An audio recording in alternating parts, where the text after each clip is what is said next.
Israel Iran के बीच जंग का 8वां दिन है। बीती रात ईरान में इजराइल का बड़ा हमला देखा गया। ईरान के लवीजान में इजराइल ने बड़ा हमला किया। लवीजान में खामनेई का बंकर होने की खबर है, तो खामनेई का बंकर होने की खबर है और लवीजान में, और उसी को अब टारगेट जो है वो किया गया है। सबसे बड़ी बात यह कि ईरान में जिस तरीके से लगातार यहाँ पर टारगेट जो किए जा रहे हैं ठिकाने, वहीं पर ईरान की सबसे ज़्यादा मजबूती रही है और उन्हीं इलाकों को यहाँ पर लगातार टारगेट किया जा रहा है। और ये पहले ही डोनाल्ड ट्रंप ने अपनी चेतावनी में कह दिया था कि हमें मालूम है कि आपके प्रमुख खामनेई कहाँ पर छिपे दुबके बैठे हैं और हम कभी भी वहाँ अटैक कर सकते हैं, लेकिन अभी करेंगे नहीं, उन्हें इतनी जल्दी हम मारेंगे नहीं, लेकिन उन तक पहुँच पाना हमारे लिए बेहद आसान है। ये पहले ही डोनाल्ड ट्रंप ने कह दिया था और उसके बाद अब यहाँ पर लवीजान में अटैक किया गया। बताया जा रहा है कि लवीजान में ही खामनेई है और वहीं पर यह अटैक जो है वो किया गया है। अधिक जानकारी के लिए हमारे सहयोगी अजय जांडियाल का रुख करेंगे। अजय, डोनाल्ड ट्रंप ने कहा था कि हमें मालूम है कि खामनेई कहां पर है, लेकिन अभी उसको मारेंगे नहीं, लेकिन उस तक पहुंच पाना हमारे लिए बेहद आसान है। अब जहां पर लवीजान में अटैक किया है, बताया जा रहा है कि लवीजान में ही जो खामनेई छिपे हुए हैं और वहीं पर अटैक किया गया है इजराइल की तरफ से। हाँ देखिए, बिल्कुल मैं आपको बता दूं कि जिस तरीके से लगातार लवीजान में अटैक का सिलसिला जारी हुआ, वो अपने आप में बताता है कि इजराइल फोर्सेस आईडीएफ को जो है खास पुख्ता इनपुट था कि लवीजान में ही जो है वो खमनेई का अड्डा है और वहीं पर उसका बंकर है जहां पर वो छुपा हुआ है, और वहां पर निशाना बनाकर जो है उन्होंने इस चीज को सुनिश्चित किया है कि वो कहीं भी हिट कर सकते हैं। खासतौर पे इजराइल ने जब कल ईरान का अस्पताल पे हमला हुआ था, तभी कह दिया था कि ईरान को इसका खामियाजा भुगतना होगा। उसके बाद लवीजान में जो है वो देर रात तक जो है हमलों का सिलसिला जारी है और इस चीज को सुनिश्चित किया जा रहा है कि वो उन ठिकानों को ध्वस्त कर सके जो ठिकाने वहां बड़े कमांडरों और इवन जो खमनेई को जो है वो शरण दिए हुए हैं।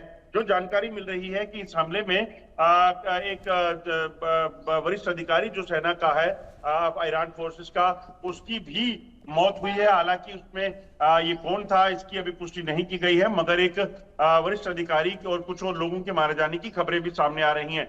मगर आपको बता दूं कि लवीजान की अगर बात की जाए तो ये वही इलाका है जहां पर खमनेई की मूवमेंट को इजरायली खुफिया एजेंसी मोसाद ने देखा था और उसके बाद ये जानकारी जो है वो आईडीएफ से शेयर की गई थी, जिसके बाद इसे निशाना बनाया गया।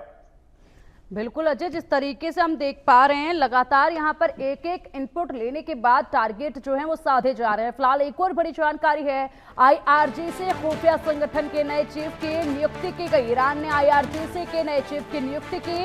माजिद खादेमी को आईआरजीसी का नया चीफ बनाया है। इजरायली हमले में हुई थी मोहम्मद काजमी की मौत और उसके बाद अब एक बार फिर यहाँ पर नियुक्ति की गई है। जाहिर सी बात है अजय, यहाँ पर नियुक्ति जितनी जल्दी होनी थी उतनी जल्दी ही की गई है, लेकिन बार बार जिस तरीके से इन बड़े ओहदों पर ईरान में बैठे ये इनके दिग्गज थे वो ढेर हो रहे हैं, जिसके बाद नियुक्तियां भी जल्द की जा रही हैं और इसके साथ ये पद उतनी जल्दी खाली भी हो जा रहे हैं।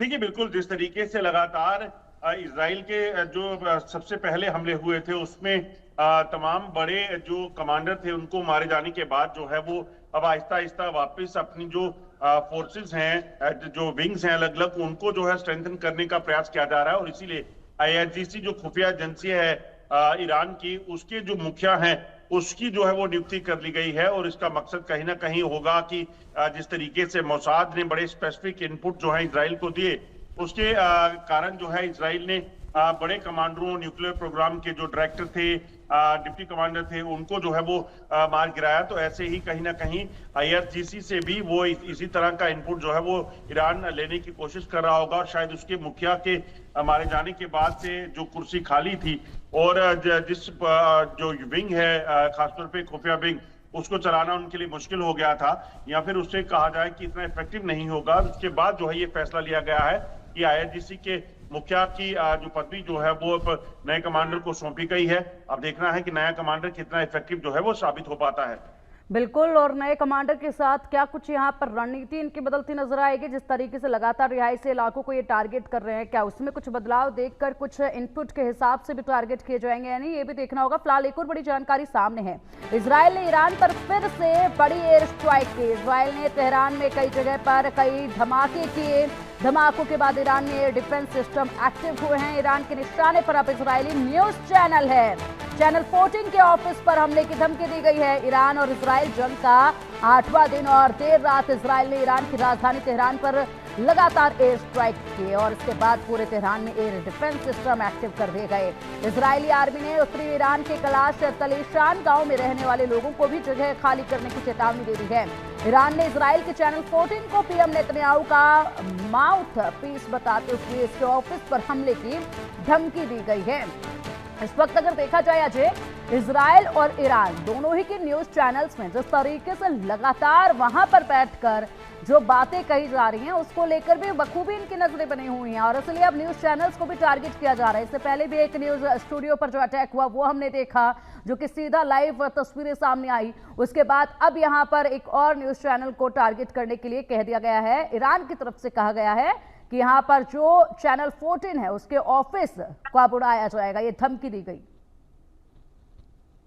देखिए, बिल्कुल अगर आप देखें तो इस वक्त जो जंग चल रही है उस जंग को कहीं ना कहीं ग्राउंड पर तो लड़ा ही जा रहा है, मगर उसके साथ साथ इस चीज को भी सुनिश्चित किया जा रहा है कि जो प्रोपेगेंडा वॉरफेयर इस वक्त इजराइल और ईरान के बीच चल रहा है उसको भी कहीं ना कहीं कैटर किया जा सके। इजराइल जिस तरीके से अपने हमलों के बाद जो उसने नुकसान किया है उसकी तस्वीरें और तमाम चीजें जो है वो दुनिया को दिखा रहा है, उसी तरह से ईरान भी अब कोशिश कर रहा है। अगर आप देखें तो पिछले कुछ समय में ईरान के जो डिजिटल मीडिया हैं या बाकी चीजें हैं उसको जो है वो ज्यादा तूल दी जा रही है। और दूसरा ही नहीं, हमने देखा कि ईरान के भी एक टीवी चैनल के ऑफिस को निशाना जो है वो बनता देखा गया था।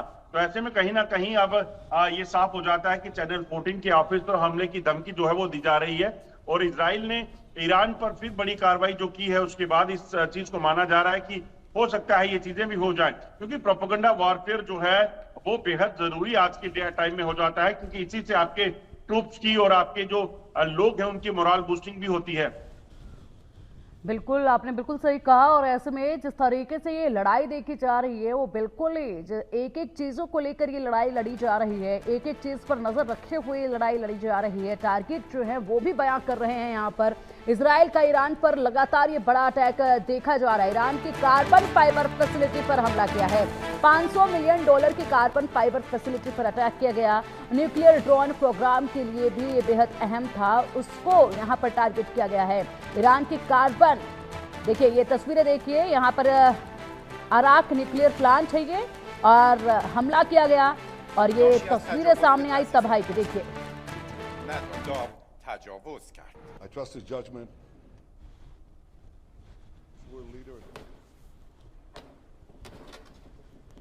ये देखिए, ये आसमान में आप देखिए चारों तरफ से धुआं नजर आ रहा है। जिस तरीके से यहाँ पर एक के बाद एक बड़े टारगेट यहाँ साधे जा रहे हैं, उससे न्यूक्लियर और ड्रोन प्रोग्राम के लिए ये जो बेहद महत्वपूर्ण ठिकाने थे उनको टारगेट किया गया है।